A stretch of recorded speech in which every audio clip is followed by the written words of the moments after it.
David Brower was a smart man. He said, capitalism is a great idea, we ought to try it. By that he meant recognize the value of trees standing, of oceans thriving, of the many things that we rely on, the web of life that supports us all. That has value too, and should be figured into any economic model.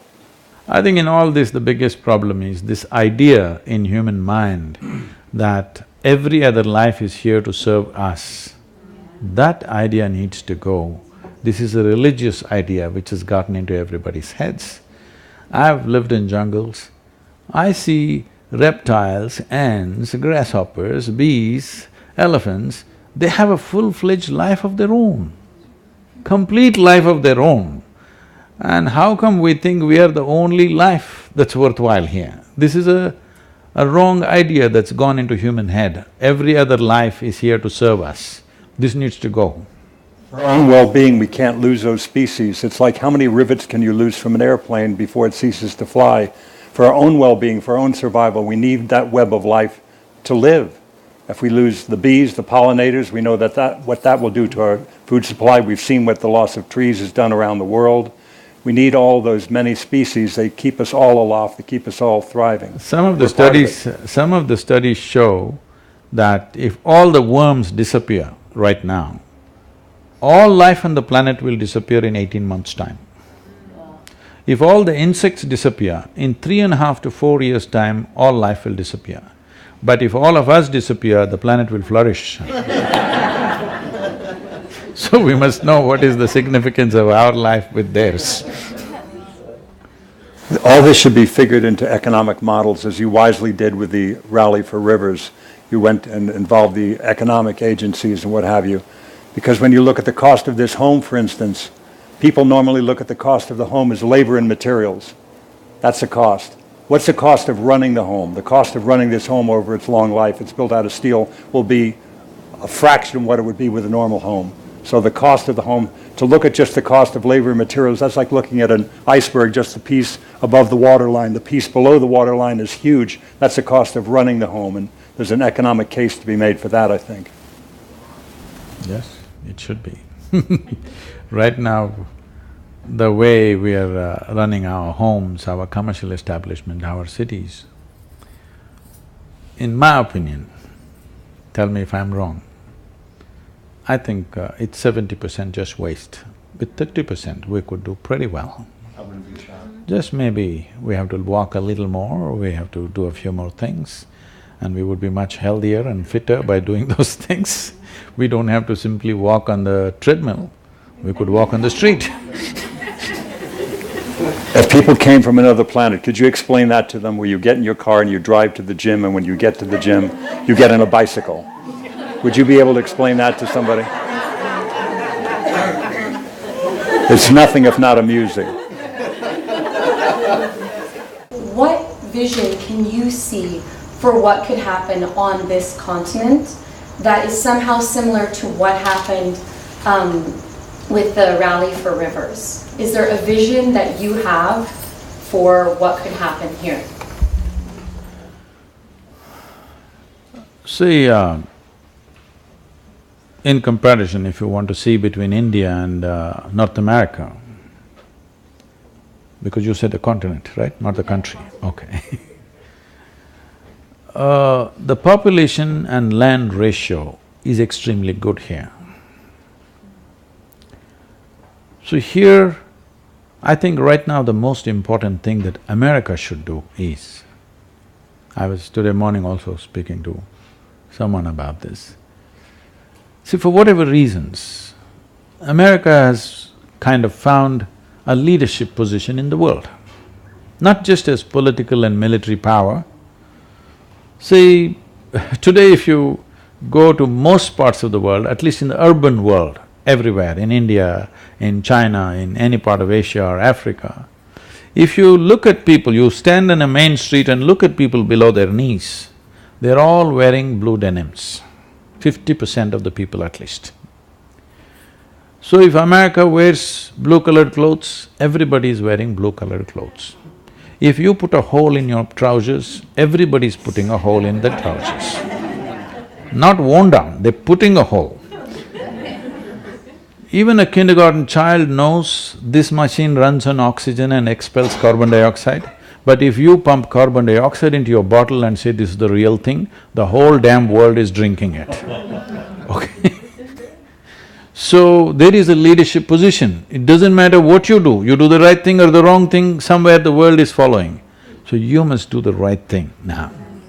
This is your responsibility because you have a leadership position. If you do the right things, the world will do the same things. Very easily it can be done. So, one reason I'm spending a certain amount of time in America is, right now in America everybody is drinking alcohol, whole world is trying to drink alcohol. So for example, in India 25 years ago, not even 6 to 7% of the people consumed alcohol. Today, nearly 60% of the people are consuming alcohol in a matter of 25 years because they think it is modern, it is fashionable. If they don't drink, they're left out of life. And the drugs are also coming in equal proportions. If America meditates, the world will meditate. When are you guys going to do it? That's all I'm asking. So, ecologically also, America needs to do the right things. Right now, one of the biggest concerns is the plastics. See, people are thinking plastic is some kind of an evil. No, plastic is a fantastic material. It's one of the best things we have produced in all these years of whatever we have done because you can reuse this 1,000 times if you wish. Only problem is right now, plastics are of different grades, all kinds of things, everybody is doing their own thing and you cannot recycle them together. If you recycle them together, it becomes downgraded and it just goes waste and then you don't know what to do with it. If you fix a certain grade of plastic as a compulsory usage, nobody in America can use any other plastic than properly recyclable plastic. Whether you take a Coke bottle or you take a vegetable crate or you take some other package, everything is same grade plastic. If you do it by law, it's going to cost you a little bit. But if you do that, then everything can be recycled effortlessly. It is the sorting out which is the biggest problem, do you understand? You cannot sort it. It's too complex, everybody throws everything, how to sort it?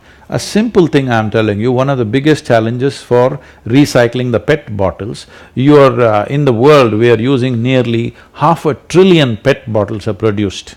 This is nearly 1 million PET bottles per minute we're producing, okay? The PET means what you're using now for water, Coca-Cola, everything is in that… Polyethylene terephthalate. Huh? Polyethylene Yeah, terephthalate. yes.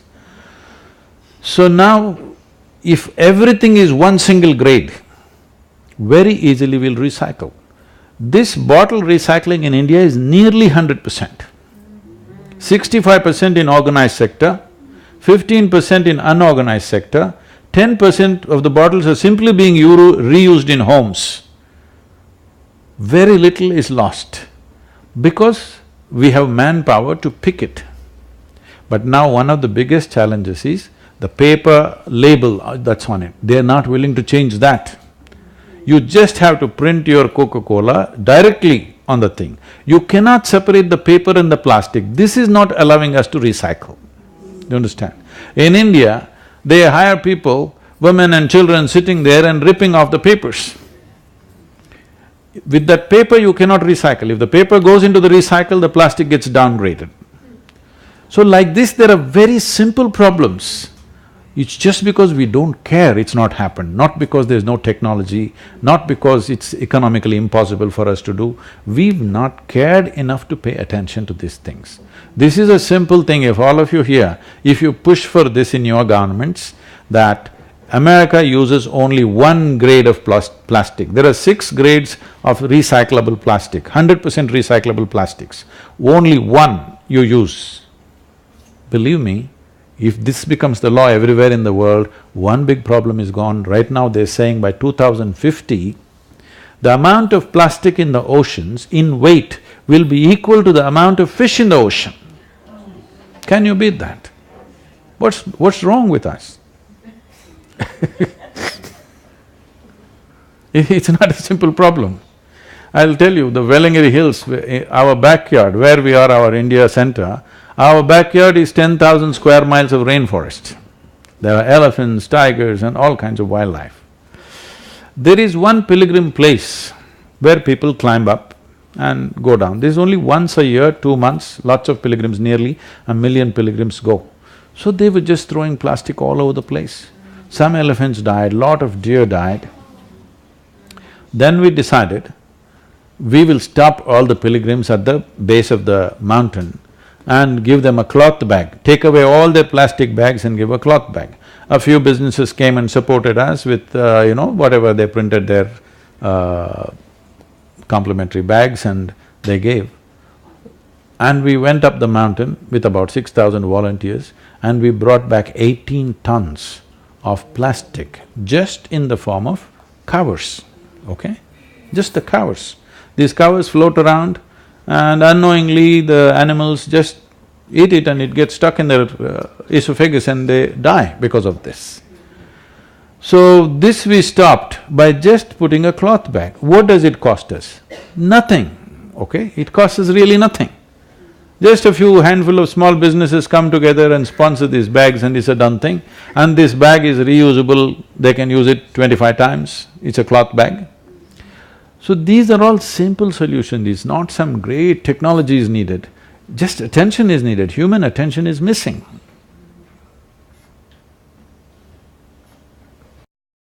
What would you say is the best way that we can approach transforming our agricultural system?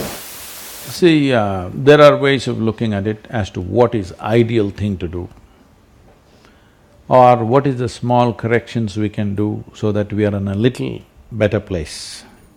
These are two ways to look at it. Because if we talk about the ideal, people will anyway give it up. They're not going to make all those changes in their life. Well, Ed is growing everything that he needs, I believe. To some extent, not everybody can do that, somebody is living on the 20th floor. So, one thing is the usage of pesticide and this, I call them freaked out seeds. Not normal seeds, they're freaked. You take out the freaked out seeds and reduce the usage of pesticide and fertilizer, if not getting rid of it, at least let there be a law, in 10 years' time you can use only 50%, in 20 years' time you can use only 20%, this must happen. If you don't do this now, the worst thing that you're doing is, you're taking away the insect population. If you take away the insect population, believe me, there is nothing you can do on this planet. They're not small. They're small in size, but their role on making of this planet is very, very big. So, we've been spraying insecticides from airplanes. The most criminal thing we have done is this. From airplanes, we've just sprayed large scale, killing everything. This is chemical warfare, this is not agriculture. All this comes from that fundamental idea which I mentioned earlier, that we think we are the only life. Everything else is subservient to us. We can just mass murder everything and somehow have a con for ourselves. It's very conny. Now, the important thing is, this is not going to happen out of people's awareness. I don't believe that. There must be laws. Clearly, we must set forth. From today, in 5 years' time, 25% of the insecticide that you're using per hectare must go down. In 10 years' time, I'm just saying off the cuff, the numbers can be arrived at for different crops. But for different crops at different levels, we must say it must go down like this and aim at 30 to 40 years' time, there should be no pesticide, no fertilizer, everybody must produce the necessary organic material to grow a crop. If you don't do this now, we may not all die, but we will suffer immensely due to variety of problems in our systems, physiological and psychological problems. Just see the number of problems we are going through. See, you take United States as an example, considered to be the most affluent country on the planet. Why does an individual human being seek affluence or a society seeks affluence? On the first level, it is a choice of nourishment. I can eat what I want. When a man is poor, he seeks affluence because choice of nourishment. Once that is taken care of, it's a choice of lifestyles. So a society which has an enormous choice of nourishment and lifestyle spends $3 trillion on its healthcare for 300 million people. This is a crime against humanity. Because to be healthy, you need chemicals. To be peaceful, you need chemicals. To be joyful, you need chemicals. For everything you need chemicals. So, if this is not cut down, forget about the people who on the backstreet drugs they're doing, but what about the mainstream? Today the pharmaceutical industry in the world is larger than food industry. Can you beat it? We're consuming more medicine than food. What's wrong with us? In this 60% of the consumption, I believe, is in United States.